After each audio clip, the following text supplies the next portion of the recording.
महाराष्ट्र राज्याच्या वंचित बहुजन आघाडीच्या प्रदेशाध्यक्ष आदरणीय रेखाताई ठाकूर यांना विनंती आहे की आपण या आरक्षण बचाव महासभेच्या ठिकाणी संबोधित करायचे. आदरणीय रेखाताई ठाकूर. आरक्षण बचाव यात्रेच्या नांदेड शहरामधील या सभेसाठी मंचावर उपस्थित आदरणीय नेते बाळासाहेब आंबेडकर,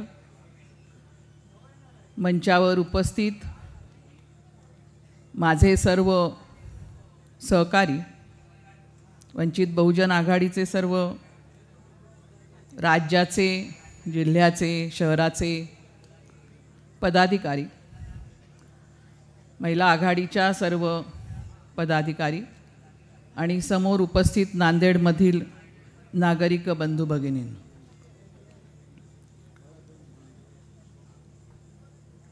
आरक्षणाचा विषय हा डॉक्टर बाबासाहेब आंबेडकरांनी या देशाची घटना लिहिताना जे स्वप्न पाहिलं, मनुस्मृतीचं जी व्यवस्था होती ती व्यवस्था नष्ट करून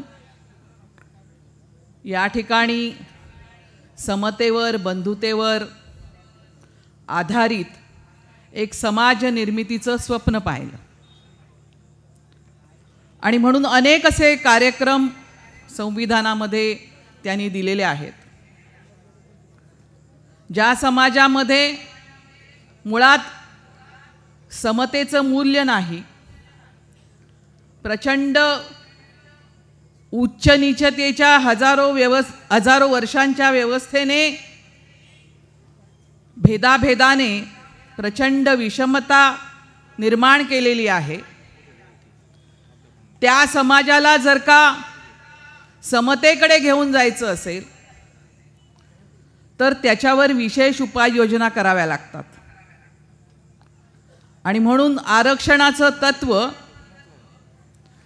हे बाबासाहेब आंबेडकरांसारख्या एका समाजशास्त्रज्ञाने आणि या ठिकाणच्या वंचित बहुजनांच्या नेत्याने संविधानाला दिलेलं एक बहुमोल तत्व आहे. परंतु या ठिकाणी हे आपण नीट स्पष्ट समजून घेतलं पाहिजे की ज्यांना मनुस्मृतीच्या व्यवस्थेचीच ती व्यवस्थाच टिकवायची होती, अशा उच्चवर्णीय अभिजनांनी कधीही प्रामाणिकपणे ह्या आरक्षणाच्या तत्वाला स्वीकारलं नाही. इकडच्या ॲडमिनिस्ट्रेशनमध्ये असलेली जी उच्चवर्णीय मक्तेदारी आहे त्यांनी कधीही आरक्षणाचे नियम हे काटेकोरपणाने, प्रामाणिकपणाने पाळले नाहीत. आणि आरक्षणाच्या बाबतीमध्ये या ठिकाणच्या अभिजनांनी अशी नॅरेटिव्ह या ठिकाणी उपस्थित केली आणि संपूर्ण देशामध्ये आरक्षणाच्या विरोधामध्ये एक प्रकारचं वातावरण निर्माण केलं गेलं. हा गेल्या 75 वर्षाचा इतिहास आहे. आता मनोज जरांगे पाटील ज्यावेळेस गरीब मराठ्यांसाठी हे आरक्षण मागत आहेत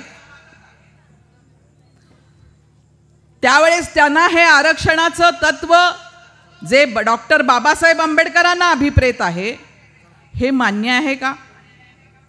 कारण बाबासाहेबांनी ह्या आरक्षणाच्या म्हणजे मागासवर्गीयांच्या आरक्षणाच्यासाठी आयोग नेमण्याची जी सूचना ह्याच्यामध्ये दिलेली आहे, घटनेमध्ये दिलेली आहे, त्याच्यावरती नेहरू सरकार अंमलबजावणी करत नव्हतं म्हणून बाबासाहेब आंबेडकरांनी राजीनामा दिला. इथे अजून एक थोडंसं स्पष्ट करायला मागते आपल्या सर्वांसाठी की या ठिकाणी ज्या शेड्यूल ट्राईब होत्या म्हणजे ज्या आदिवासी जाती होत्या त्यांचं एक शेड्यूल होतं, ज्या अस्पृश्य जाती होत्या त्यांचं एक शेड्यूल होतं, परंतु ज्या मधल्या जाती आहेत, ज्यांना मनुस्मृतीने शूद्र मानलेला आहे, ज्यांना शैक्षणिक म्हणजे विद्या नाकारलेली आहे, सामाजिक प्रतिष्ठा नाकारलेली आहे, त्यांनी बौद्धिक कामं करायची नाही आहेत, त्यांनी शारीरिक कष्टावरतीच उपजीविका करायची आहे असं म्हटलेलं आहे. या सर्व जाती देखील खूप मागासलेल्या राहिलेल्या आहेत, पीडित राहिलेल्या आहेत, शोषित राहिलेल्या आहेत. आणि म्हणून ह्यांच्यासाठी आपण या संविधानाच्या माध्यमामधून कार्यक्रम दिला पाहिजे, हे बाबासाहेबांचं आकलन होतं. परंतु या सर्व जातींचं अभ्यास नव्हता, नोंद नव्हती. आणि म्हणून एक आयोग नेमला पाहिजे जो सर्व हा अभ्यास करेल, या जातींची लिस्ट करेल आणि त्यांना कोणत्या प्रकारच्या सवलती दिल्या पाहिजेत याची या सूचना देखील करेल, हा कार्यक्रम देखील सुचवेल. आणि म्हणून हा आयोग नेमण्याचा घटनेमध्ये तरतूद आहे. परंतु नेहरू सरकारने ते केलं नाही म्हणून बाबासाहेबांनी राजीनामा दिला. जरांगेंसारखे उपोषण करत बसले नाहीत बाबासाहेब, त्यांनी मोर्चे काढले नाहीत लाखाचे. कारण हा अशा प्रकारे शक्ती प्रदर्शनामधून, लोकांच्या शक्ती प्रदर्शनामधून करून घ्यायचा मुद्दाच नाही आहे. हा या ठिकाणच्या समाजशास्त्राच्या तज्ज्ञांनी अभ्यास करून समाजाचा द्यायचा कार्यक्रम आहे. परंतु जरांगेंना ते माहीत नाही. आणि दुसरी महत्त्वाची गोष्ट या ठिकाणी लक्षात घ्या की बाबासाहेबांच्या मनामध्ये समतेचं मूल्य हे पुरेपूर ठसलेलं आहे. ते आपल्याला समतेचा आणि बंधुत्वाचा मूल्य देतात, संदेश देतात. आणि त्यासाठीच आरक्षण देखील त्यासाठीच आहे. परंतु ज्यांना आरक्षण समजलं नाही, त्यांनी आरक्षणाच्या विषयावरती जे तारे तोडलेले आहेत, त्यांनी आरक्षणावरती खूप वेगवेगळ्या प्रकारची टीका या ठिकाणी केलेली आहे. गरिबांना आरक्षण द्यावं, आर्थिक आधारावरती आरक्षण द्यावं, आरक्षणामुळे गुणवत्ता घसरते, या प्रकारचे अनेक आरोप आहेत. त्याच्या खोलात मी जात नाही. परंतु सर्वात महत्त्वाची गोष्ट अशी आहे की आरक्षणाचं अधिष्ठान हे समता आहे. समतेवर अधिष्ठित आरक्षण आहे. आता ज्यावेळेस या ठिकाणी आपण असं म्हटलं की 55 लाखांच्या नोंदी ज्या तुम्ही केलेल्या आहेत कुणबीच्या, त्या रद्द करा. एका बाजूला ह्या नोंदी करताना किंवा त्याच्यामधनं सर्टिफिकेट देताना खूप मोठ्या प्रमाणावरती खाडाखोड आणि चुकीच्या पद्धतीने सर्टिफिकेट देण्याचं काम झालेलं आहे. आणि दुसरं महत्त्वाचं जो आहे की हे असं म्हणत आहेत की ज्यांच्या 100 वर्षापूर्वीच्या कुणबीच्या नोंदी आहेत त्यांना कुणबीचं सर्टिफिकेट द्या.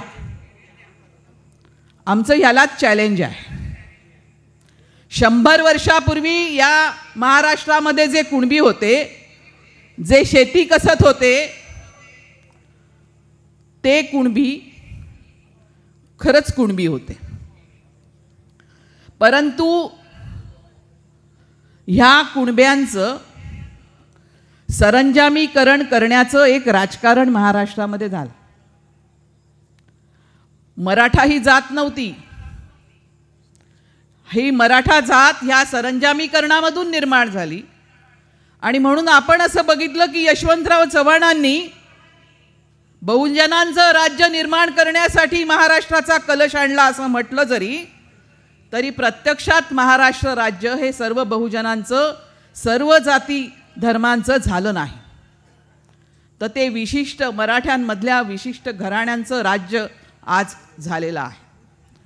आणि ह्या सरंजामदारांनीच या ठिकाणच्या स्वतःच्याच जातीमधल्या साध्या लोकांना गरीब ठेवलेला आहे, बेकार ठेवलेला आहे. आणि आज तो समाज आपल्याकडे आरक्षण मागत आहे. त्याचं उत्तर आरक्षण खरं तर नाही आहे, कारण हा सर्व समतोल विकासाचा जो मुद्दा आहे त्याचा मुद्दा आहे. परंतु आज हे आपल्याकडे कुणबीचं सर्टिफिकेट मागत आहेत. 100 वर्षांच्या नोंदी जशाच्या तशा स्वीकारायच्या. मग मधल्या काळामध्ये जे झालेलं आहे, जे राजकारण आणि समाजकारण झालेलं आहे,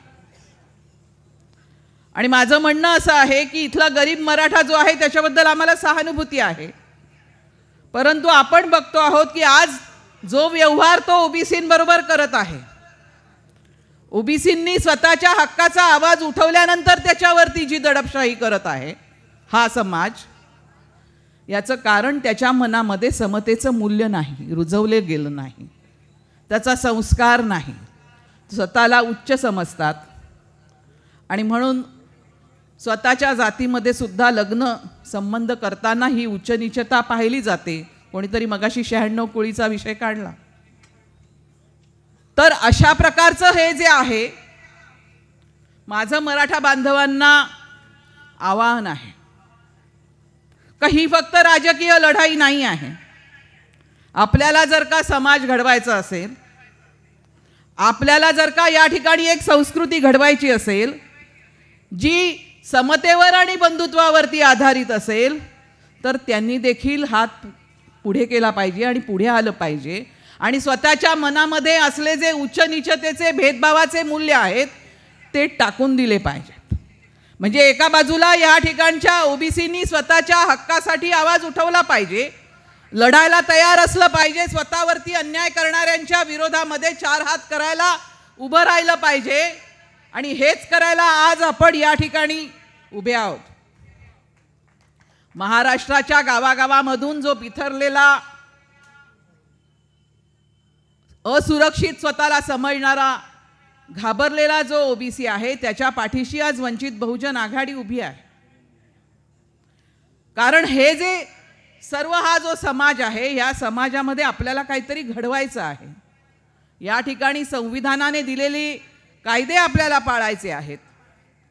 त्यांच्यावरती जर का या समाजामधली पूर्वीची जी उच्च नीचतेची व्यवस्था आहे त्याच्यातली जर का उच्च जाती दंडेली करणार असतील, दादागिरी करणार असतील, तर ते आम्ही खपवून घेणार नाही, हे आपल्याला ठणकावून सांगायचं आहे आणि इथल्या दुर्बल घटकाच्या पाठीमागे उभं राहायचं आहे. दुसऱ्या बाजूला ह्या समाजामध्ये ठिणगी पेटू नये, आपापसामध्ये वितुष्ट येऊ नये, विष पेरलं जाऊ नये, म्हणून सामाजिक सलोखा देखील आपल्याला निर्माण करायचा आहे. जरांगे पाटलांना देखील माझं आव्हान आहे की तुम्ही आज एक सोयीचा विषय म्हणून आरक्षण हा उपाय शोधून काढला, परंतु तो खरं तर नाही आहे उपाय. कारण 2 वेळा जे सुप्रीम कोर्टाने नाकारलेलं आहे त्याचं कारण या समाजाकडे त्यांच्या संख्येपेक्षा जास्त सत्ता आहे. ती सर्व समाजामध्ये सारखी वाटली गेलेली नसली तरी या समाजामधला जो वरचा स्तर आहे त्याच्याकडे ती सत्ता आहे. आणि यांनी इकडचा जो ओबीसी आहे याच्याबरोबर गेल्या 75 वर्षामध्ये राजकारणात, समाजकारणामध्ये जो व्यवहार केलेला आहे तो उच्च नीचतेचा आणि भेदभावाचा आहे.